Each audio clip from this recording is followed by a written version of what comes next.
दोस्तों, अहमदाबाद से इस वक्त बहुत ही दुखद खबर सामने आ रही है। खबर बहुत बड़ी है। जो खबर मैं आपको बताने वाला हूँ वो खबर बहुत बड़ी है इस वक्त की। अहमदाबाद से एक जहाज़ जो अभी लंदन के लिए टेक ऑफ हुआ ही था, 5 मिनट के अंदर अंदर गिर करके तबाह हो गया। 242 यात्री उसके अंदर बैठे हुए थे, जिसमें ज़्यादातर गैर तो चोटिल है या दुनिया से जा चुके हैं। अभी तक इस खबर की पुष्टि तो हो गई है, लेकिन जो नागरिक चोटिल हैं या जो जिनके मतलब मर गए हैं, जो उनकी अभी तक पुष्टि नहीं हुआ है वो कितने हैं। शायद कि उसमें अभी टाइम लगे, क्योंकि अभी एम्बुलेंस वगैरह और वहाँ पर लोगों की भीड़ बहुत ज़्यादा जमा है। उसमें भी टाइम लग सकता है। हो सकता है बहुत सारे लोग उसमें बेहोश भी हों, कि जिनका इलाज करने के बाद वो ठीक भी हो जाएं। तो अभी इस खबर की हम पुष्टि पूरी तरह से नहीं कर सकते कि कितने यात्री उसमें चोटिल हैं और कितने मर गए हैं। लेकिन ये खबर बिल्कुल कंफर्म हो चुकी है कि एयर इंडिया का जो जहाज़ था वो गिर करके तबाह हो गया, और वो एक स्कूल के ऊपर गिरा, जो कि एयरपोर्ट के बाहर ही एक स्कूल था, उसके ऊपर गिरा और पूरी तरह से जल करके खाक हो गया। और उसमें जो इमारत और आसपास के जो पेड़ थे वो भी धुआं धुआं हो गए। तो ये एक बहुत मतलब यूँ कहें कि एयरपोर्ट की एक बहुत बड़ी नाकामी है। जो एयरपोर्ट का अमला है, जो वहाँ पर कर्मचारी हैं, जो इंजीनियर हैं, जो मैकेनिक हैं, जो उसकी देखभाल कर रहे थे, जिनको उसकी जिम्मेदारी सौंपी गई थी, उनका इसमें बहुत बड़ा रोल होता है। तो उन्होंने या तो इसकी अच्छी तरह से छानबीन नहीं की।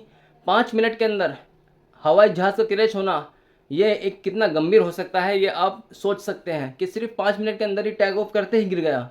अभी तक वो 400-500 फीट की ऊंचाई पर पहुंचा ही था कि आसमान की बुलंदी से सीधा नीचे ज़मीन पर आकर के धड़ाम देने से गिरा, और गिर करके बिल्कुल पूरी तरह से खाक हो गया। और यात्री उसमें या तो चोटिल हो गए या फिर दुनिया से जा चुके हैं। तो ये कितनी बड़ी नाकामी हम और गफलत कितनी भारी पड़ सकती है, इसका अंदाज़ा शायद कोई लगा भी नहीं सकता। ये जल्दी जल्दी के चक्कर में ये इस तरह का काम कर दिया गया होगा। लेकिन जो इस पिलाइन को यानी जो उड़ा रहा था अमला, बताया जाता है कि 8,000 जो अब तक सफ़र कर चुका है उसके पास इतना अनुभव था। और उसमें उड़ते ही जो अलार्म होता है मई डैम, वो एकदम एयरपोर्ट तक पहुंचाया, और उसके बाद तुरंत एयरपोर्ट की तरफ से कोई जवाब नहीं आया। इतने एयरपोर्ट ने संपर्क करा, इतने में गिर करके वो बिल्कुल पूरी तरह से खाक हो गया। ये एक इमरजेंसी अलार्म होता है, जिसे हर तरह से एकदम सप्लाई पहुंचानी होती है। अगर वहाँ पर फायर ब्रिगेड की गाड़ी फ़ौरन होती तो शायद कि कुछ जाने और बच सकती थी। लेकिन एयरपोर्ट की जो वहाँ पर गाड़ी होती है फायर ब्रिगेड, वो एयरपोर्ट के अंदर होती है, ना कि एयरपोर्ट के बाहर।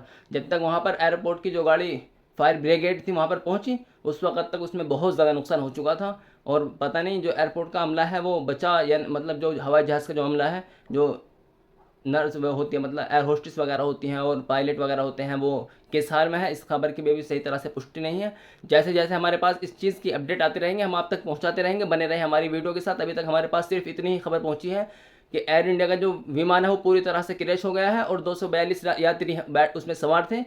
100 कुछ यात्री उसमें हिंदुस्तान के हैं, और बताया जाता है कि 42 और 50 के लपेट में जो यात्री हैं वो ब्रिटेन के थे। उसमें कनाडा का एक यात्री था और पुर्तगाल के 8 नागरिक थे। इस तरह से 242 टोटल नागरिक थे उसमें, मतलब जो यात्रा कर रहे थे। और गंभीर चोटें उन्हें पहुंची हैं। एम्बुलेंस वगैरह वहाँ पर इस वक्त बहुत ज़्यादा पहुंच चुकी हैं। और जो पोस्टमास्टम जो वो होता है उस हॉस्पिटल पोस्टमास्टम का, वहाँ तक भी बहुत ज़्यादा भीड़ है। मीडिया वाले, कैमरे वाले बहुत ज़्यादा वहाँ पर पहुँच चुके हैं। तो जैसे अपडेट नहीं आएगी हमारे पास, हम आपको पहुँचाते रहेंगे। बने रहे हमारे हमारे साथ।